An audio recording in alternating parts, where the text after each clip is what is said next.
Hello friends, welcome to my new video. तो आज का मेरा स्टडी ब्लॉग में डे 6 का होमवर्क है। 22 मई का होमवर्क है। तो आज मैं इस होमवर्क को कंप्लीट करने वाली हूँ। मैं आप लोगों को बता दूँगी कि मैं कहाँ कहाँ क्या क्या पढ़ती हूँ। जल्दी ही एक नया वीडियो आने वाला है। तो आज का जो ज्योग्राफी का पोर्शन है वो है भारत के पर्वतीय नगर। तो मैं उज्ज्वल सर के जो होमवर्क सीरीज चल रही है मैं उसको फॉलो कर रही हूँ फ़िलहाल। और देखते हैं आगे क्या क्या और कहाँ से कंटेंट पढ़ सकते हैं। फ़िलहाल तो ये मुझे होमवर्क सीरीज बहुत अच्छा लग रहा है। अगर आप लोग भी इस होमवर्क सीरीज से जुड़ना चाहते हैं तो यूट्यूब पे उज्ज्वल सर की यूट्यूब चैनल है, तो उसको फॉलो कीजिए। मुझे अच्छा लगा। मैं भी चाहती हूँ कि आप लोगों को भी हेल्प हो यूपीएससी प्रिपरेशन में फ्री ऑफ कॉस्ट। इसका कोई मेरे पास पेड प्रमोशन तो नहीं है ऐसे वैसे, बस मैं दिल से कहना चाहती हूँ कि बहुत ही सर का जो एफ़र्ट है बहुत ही प्रशंसनीय है कि हमारे लिए इतना कुछ कर रहे हैं। इतनी बिजी होते हुए भी हम लोगों के लिए इतना होमवर्क सीरीज चला रहे हैं, हम लोग को पढ़ाई के लिए हेल्पफुल वीडियो डाल रहे हैं। तो थैंक्स फॉर उनके लिए उनको थैंक यू भी बनता है और उनकी वीडियो को शेयर करना भी बनता है। तो आप लोग भी जाएँ, एक बार चेक करें, उनकी वीडियो देखें और समझें कि आप लोग पढ़ सकते हो उसके अकॉर्डिंग कि नहीं, एक बार ट्राई करें। तो फिर हम हिस्ट्री का आज मेरा था वीर कुंवर सिंह। तो सर का भी टॉपिक था कि संताल विद्रोह 1847 विद्रोह, एक बार पढ़ लिया जाए। तो आज मुझे पढ़ना, ये मेरा नोट्स है और मेरा नोट्स बहुत लेंदी है, मतलब कि 5 से 6 पेज का नोट्स है। और पहले मैं शुरुआत के पेज पे प्रीवियस ईयर क्वेश्चन लिखती हूँ, आप लोगों को पता ही होगा। फिर नीचे डायग्राम, फिर नीचे से शुरू करती हूँ लिखना। तो ये कुछ इस प्रकार से मेरा नोट्स है। मैं एक बार नोट्स पढ़ लेती हूँ, 2 दिन तक पढ़ूँगी, दिमाग में बैठ जाएगा। फिर जब आंसर राइटिंग करना होगा फिर 2 रिवीजन करती हूँ। फिलहाल तो ये इसका वीडियो भी देख रखा है, 1857 का विद्रोह का। हिस्ट्री मेरा कंप्लीट है, हिस्ट्री का मैंने वीडियो देखा है, नोट्स याद कर लिया है। तो हिस्ट्री मुझे कोई प्रॉब्लम नहीं है। प्रॉब्लम है मुझे साइंस और टेक में और इकोनॉमिक्स में। का आंसर राइटिंग तो इजी ही लगता है कि भूमिका और फिर कारण, सामाजिक कारण, आर्थिक कारण, ये सब, फिर निष्कर्ष, प्रभाव, महत्व, विशेषता। तो एक मेरा डायग्राम बन गया दिमाग में लिखते लिखते और पढ़ते पढ़ते हिस्ट्री की आंसर राइटिंग कैसे की जाती है। और आंसर राइटिंग के लिए भी खुद से ही सर भी दे रहे हैं आंसर राइटिंग, जो कि मॉलिक्यूलर भी दी है और पटना क्लब भी एक एक चैप्टर रोज़ दे रहे हैं आंसर राइटिंग के लिए। तो मैं उसको भी फॉलो कर रही हूँ, रोज़ एक आंसर लिख लेती हूँ 2 पेज का लगभग। और वो आपको दिखाऊंगी लास्ट वीडियो के लास्ट में, तब तक बने रहें। तो बीच बीच में पानी भी पीना है, ब्रेक भी लेना है 5-5 मिनट का, 10-10 मिनट का ब्रेक ले लेती हूँ। तो ये बहुत लंबा था, ये चैप्टर बहुत बड़ा था। इसमें वीर कुंवर सिंह का बारे में भी मैंने ऐड कर लिया, मतलब कि 1857 का विद्रोह के जितने भी क्वेश्चन बन सकते हैं ना, तो मैंने उस हिसाब से नोट्स को प्रिपेयर कर लिया। हर जगह से शॉर्ट नोट्स के लिए भी छोटा टॉपिक इसमें ऐड कर देख सकते हैं, शॉर्ट आंसर के लिए सब टॉपिक्स में ऐड है कि मुझे कहीं भटकना ना पड़े।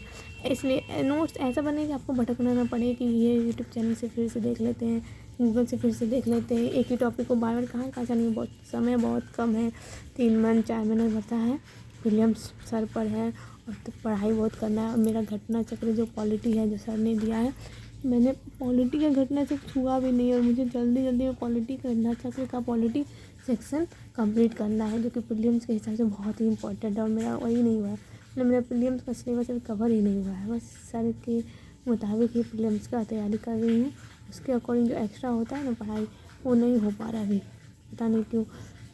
4 में नहीं मिल पा रहा है, बस शाम में ही पढ़ाना होता है 3 से 4 घंटा।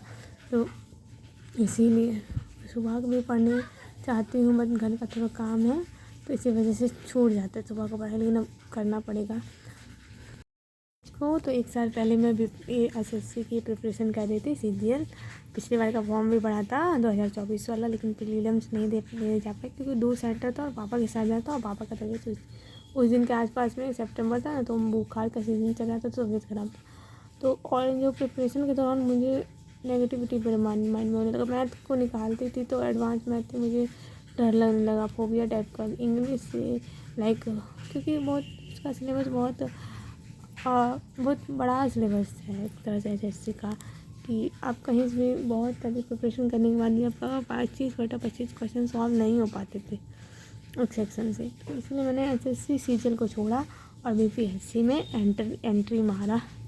तो एंट्री मारा रिसेंटली 2025 में, और सीरियसली जनवरी से तैयारी की, हाँ करना है, नोट्स वोट्स प्रिपेयर करना शुरू कर दिया और कंटेंट जुटाने में लग गई कि हाँ अभी बीपीएससी की तैयारी में जुट जाना और इसी हासिल करके दम लेना है। तो मेरा जो फेवरेट था शुरुआती वो एसएससी सीजीएल का पोस्ट था।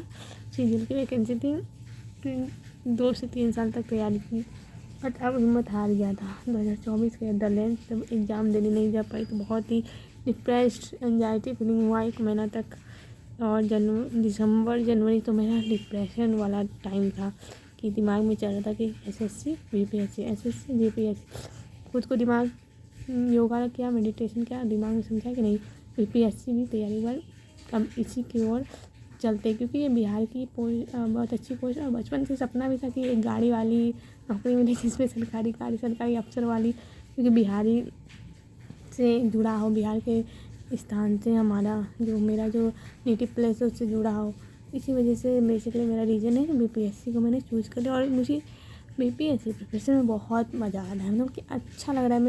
मेरा जो होता है ना, मेरा बचपन से मेरा सब्जेक्टिव में बहुत अच्छा पकड़ रहा है, ऑब्जेक्टिव में मेरा पकड़ उतना अच्छा नहीं है, इसलिए मेरा सीजीएल नहीं हो कमज़ोर पड़ गया। सीजीएल ऑब्जेक्टिव में पकड़ नहीं था और इतना इंग्लिश और एडवांस मैथ में पकड़ नहीं था, लेकिन जो थ्योरी बेस्ड जो होता है बीपीएससी का सिलेबस, मेंस का और प्रीलिम्स का मेरा बेस्ट है और पूरा मज़ा आता है पढ़ने में। एक भी दिन मुझे बोर नहीं हुआ, मैं मतलब वो 4 महीने से पढ़ रही हूँ, एक भी दिन मुझे बोरिंग फील नहीं हुआ। हाँ कभी कभी लगता है कि हाँ बहुत हार्ड है, मेंस के क्वेश्चन बहुत हार्ड आ जाते हैं। तो अभी तो शुरुआत है, शुरू में तो मुझे कुछ पता ही नहीं था कि मैं भी आंसर राइटिंग कर पाऊँगी, लेकिन नहीं अब कर लेती हूँ। शॉर्ट नोट्स आंसर राइटिंग कर लेती हूँ, लेकिन जो 4 पेज वाला लॉन्ग क्वेश्चन का 38 नंबर वाला अभी तक एक भी आंसर राइटिंग नहीं किया है। अभी सिर्फ शॉर्ट्स में मैं अटकी पड़ी हूँ, लेकिन हाँ धीरे धीरे एक्सपीरियंस होगा तो वो भी करने लग जाऊँगी, कॉन्फिडेंस बन रहा है धीरे धीरे। तो ये था कुछ पॉलिटी का, मेरा नोट्स उतना तैयार नहीं है, तो संसद का रिवीजन करना था। शॉर्ट्स में संसद का नोट्स बनाए थे क्योंकि स्पेक्ट्रम से, क्योंकि फिर से एक बार बनाने के बहुत गंदा नोट्स बनाया मेरा पॉलिटी का। तो ये मैंने बोला था एक आंसर राइटिंग किया था मैंने, हीट वेव यानी कि उत्तर भारत में जो लू चलता है, हीट वेव चलता है, तो उसके अकॉर्डिंग आंसर राइटिंग की थी। उसी को मैं दिखा रही हूँ, एक बार कल किया था और आज एक बार रिवीजन भी कर लेता, क्योंकि गूगल से देख के इसको लिखा है, लिख तो लिया मैंने, उसको रिवीजन नहीं करूँगी तो फ़ायदा नहीं होगा, इसलिए उसका रिवीजन कर। एंड ये देख सकते हैं, ये परफेक्ट ये बीपीएससी रेगुलेशन टेस्ट 2 है, इसका मैं आपको स्कोर दिखाती हूँ। ये एक टेलीग्राम चैनल पे मुझे पीके सर का मिला था, और आप लोगों को भी ये टेस्ट चाहिए तो सबके लिए फ्री है, पीके सर ने सबके लिए फ्री कर दिया, पता नहीं क्यों। टेस्ट 1 फ्री था, टेस्ट 2 फ्री था, टेस्ट 3 फ्री है कि नहीं वो देखते आगे। तो इसका मेरा अटैम्प्ट था टोटल 95 एंड इनकरेक्ट जो हो गया मेरा 45, अनकरेक्ट जो हो गया 50। कुल मिलाकर मेरे करेक्ट क्वेश्चन 50 थे और नेगेटिव मार्किंग के बाद ओनली 35 क्वेश्चन सही हुए, यानी कि 35 मार्क्स आउट ऑफ 150 मार्क्स, 150 में से मात्र 35 स्कोर किया मैंने। ये ज्योग्राफी का था और बेसिकली मेरा ज्योग्राफी मीडियम्स का सिलेबस कंप्लीट था, लेकिन कुछ हार्ड क्वेश्चन इसमें थे, तो इसी की वजह से बहुत टिपिकल हो गया ये टेस्ट, हार्ड टेस्ट था। पढ़ते पढ़ते रात हो गई और ये रात का खाना, और गुड नाइट, बाय बाय, और मिलते हैं हम नेक्स्ट वीडियो में। तब तक बने रहें मेरे यूट्यूब चैनल के साथ।